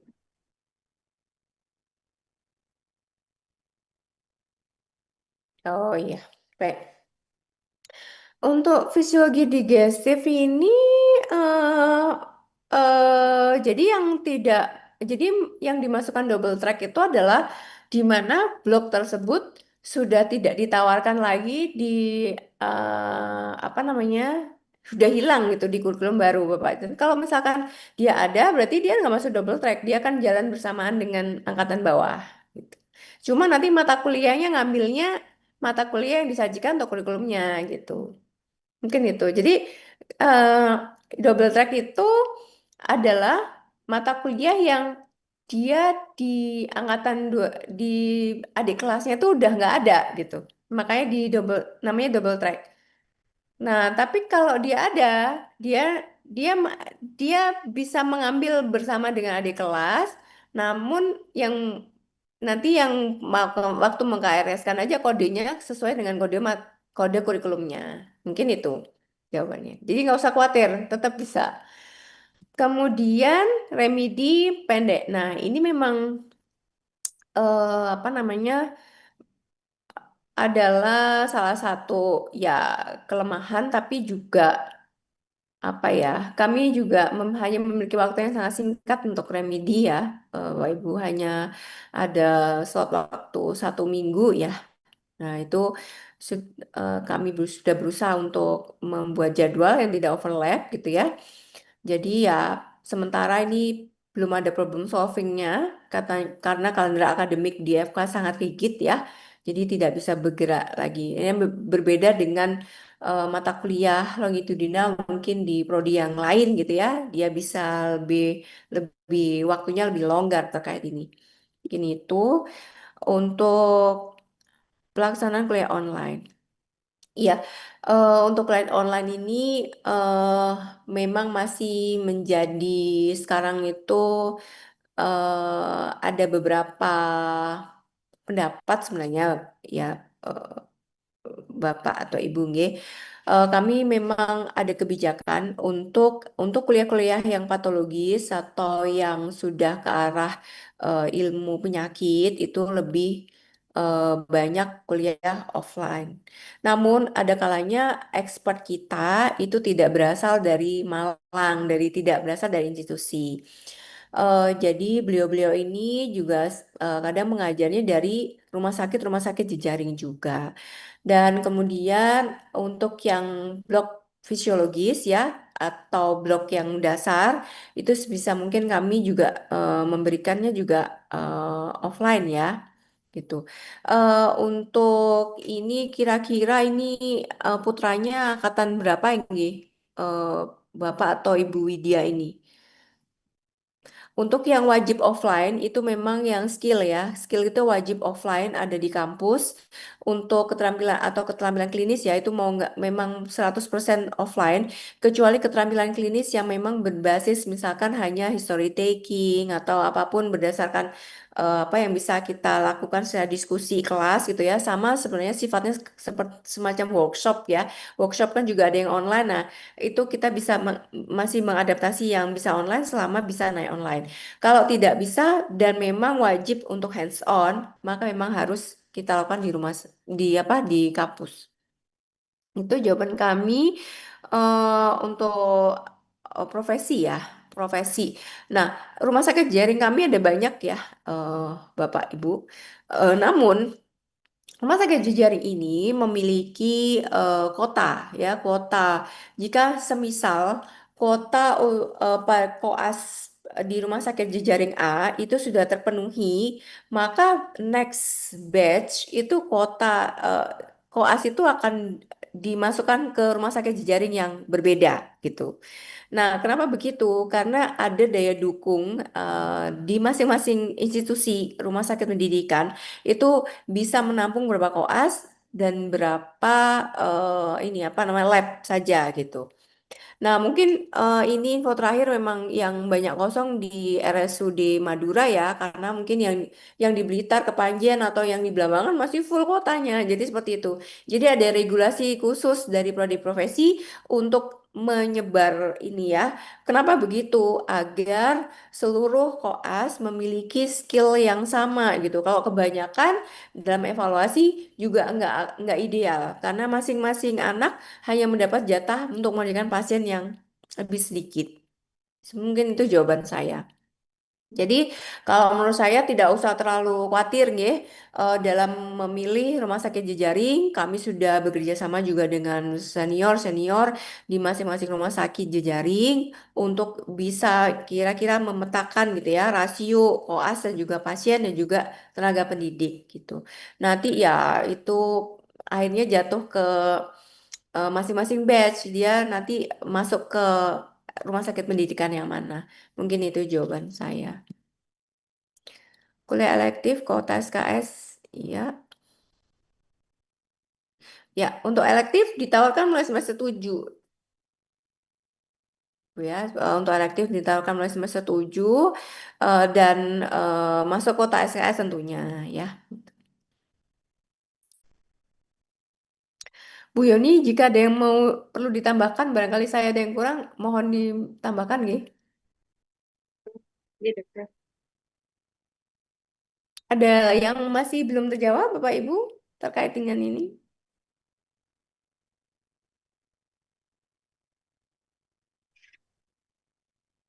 Ini dari adik-adik mungkin ada yang ditanyakan sebelum Ini apa adik-adik, kita. iya, adik-adik kalau ada yang mau ditanyakan, ditanyakan. Nanti biasanya tuh kalau habis sosialisasi, terus pada rame di grupnya masing-masing, kok ini, kok itu. Nah, padahal waktu waktu Zoom nggak tanya, ayo. Nanti pada WA, dok kalau ini gimana, kalau itu gimana, ayo. Padahal waktu di kanal yang ini, kamu boleh nanya, gitu. Ada yang mau ditanyakan mungkin? Kalau sudah, bisa kita akhiri mungkin ya, Bu Yuni.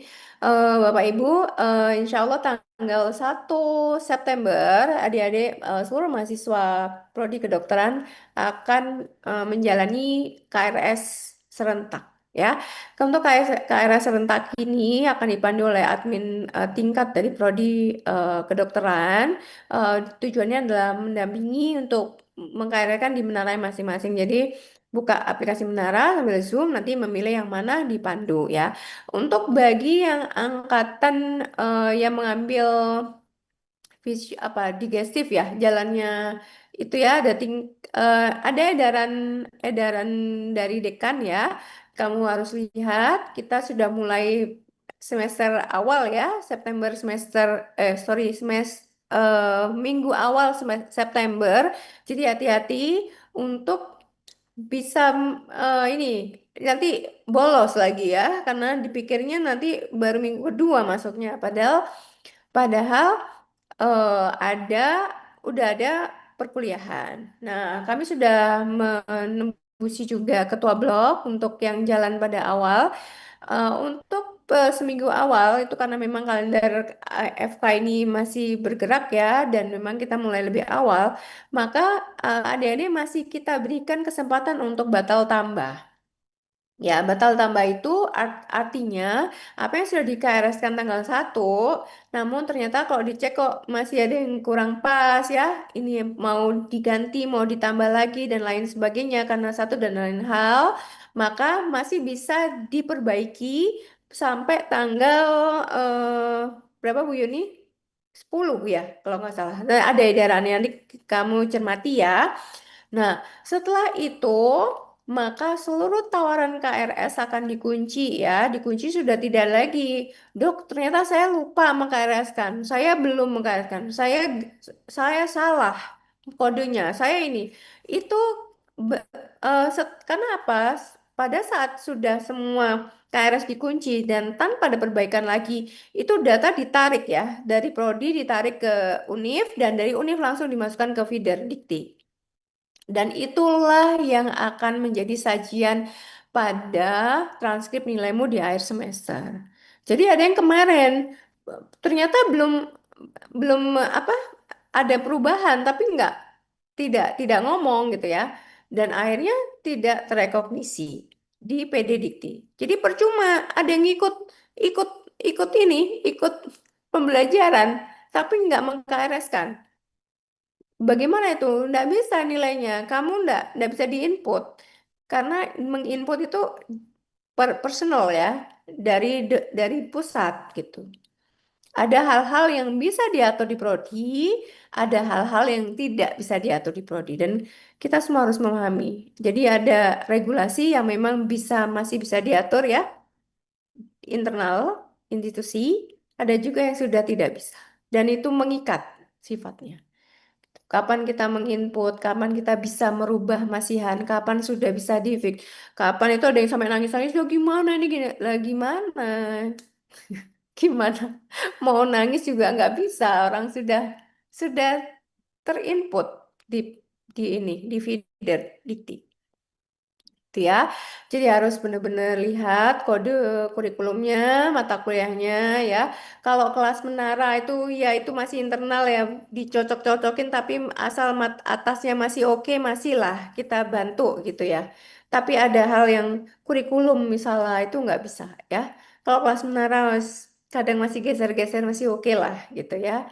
Itu contoh yang masih bisa diatur internal, ada yang nggak bisa diatur. Jadi adik-adik juga harus bisa memahami itu ya. Ada keterbatasan di prodi dan juga institusi terkait dengan input-input ini yang itu regulasinya diatur secara nasional ya, bisa dipahami ya. Jadi ternyata kode pun nggak asal pencet gitu karena implikasinya sangat luar biasa. Jadi kamu bisa tertunda yudisiumnya nanti gara-gara itu ya.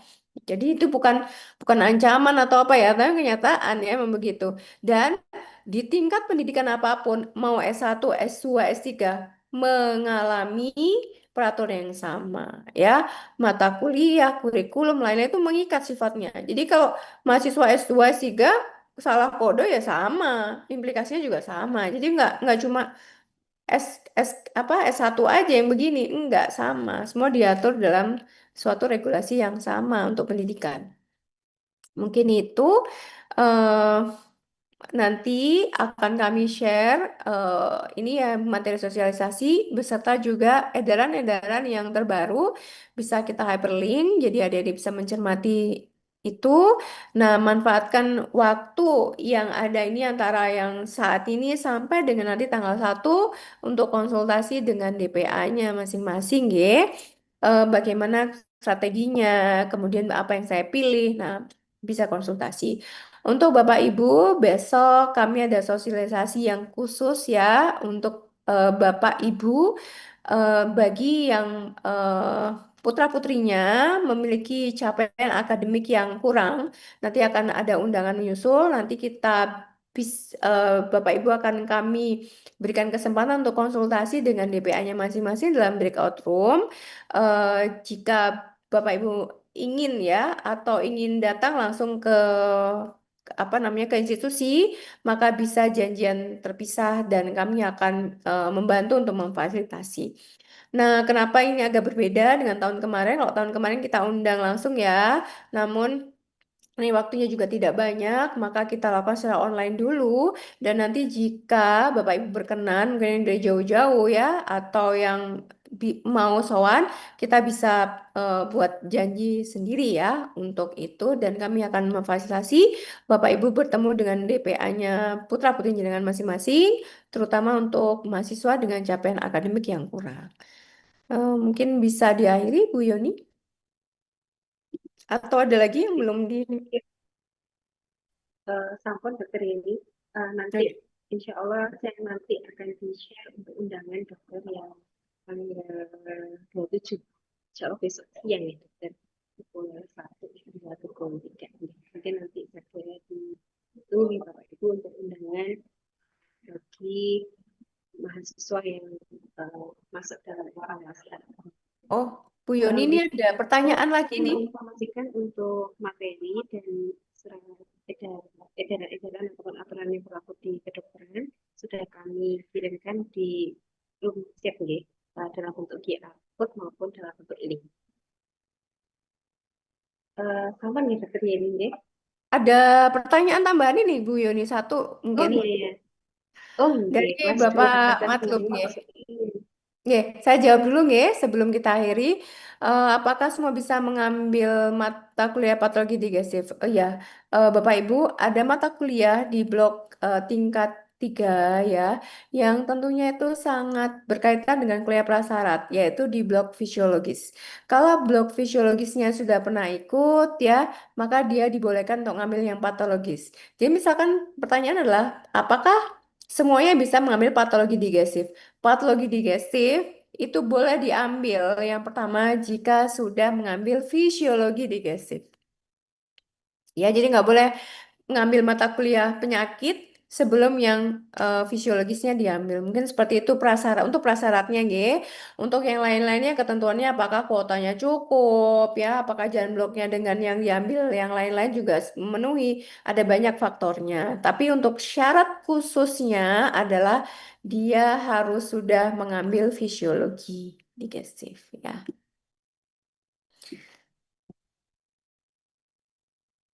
Terus mungkin ada satu lagi. Nah, untuk Nadia ya.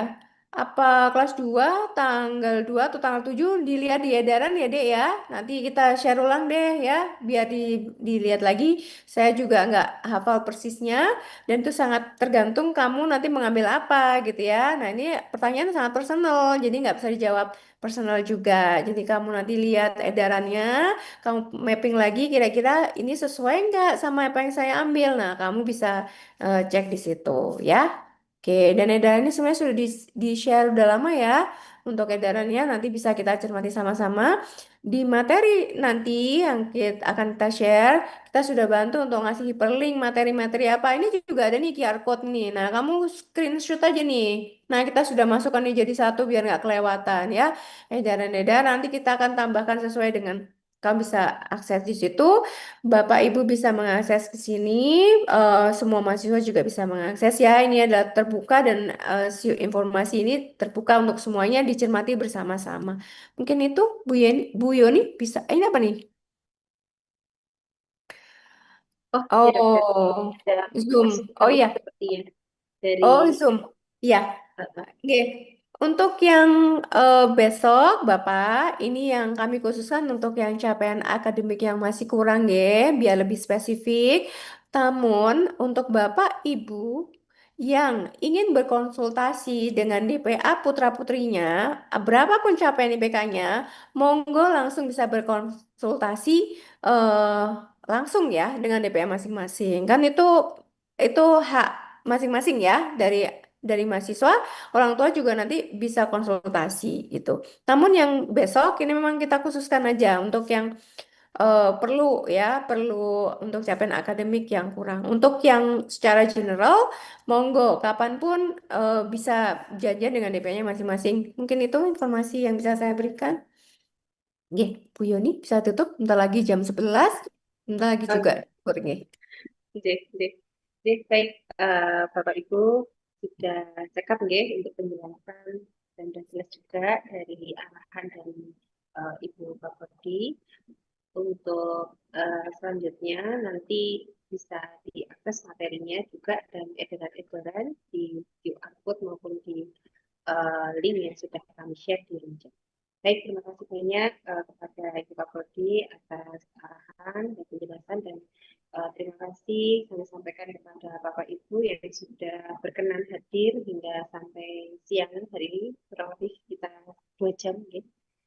Dan adik-adik semua, mudah-mudahan nanti di periode ganjil 2627 diberi apa namanya diberi kemudahan nih dalam menuntut ilmu dan berikan kelancaran.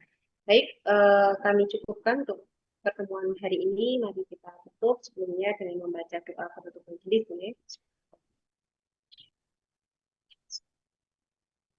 Kami dari Prodi Kedokteran mengucapkan terima kasih bila mana ada kesalahan kata yang baik sengaja maupun tidak sengaja, kami mohon yang sebesar-besarnya. Assalamualaikum warahmatullahi wabarakatuh. Waalaikumsalam. Warahmatullahi wabarakatuh. Matur Recording nuwun. stopped. Betul. Waalaikumsalam warahmatullahi wabarakatuh.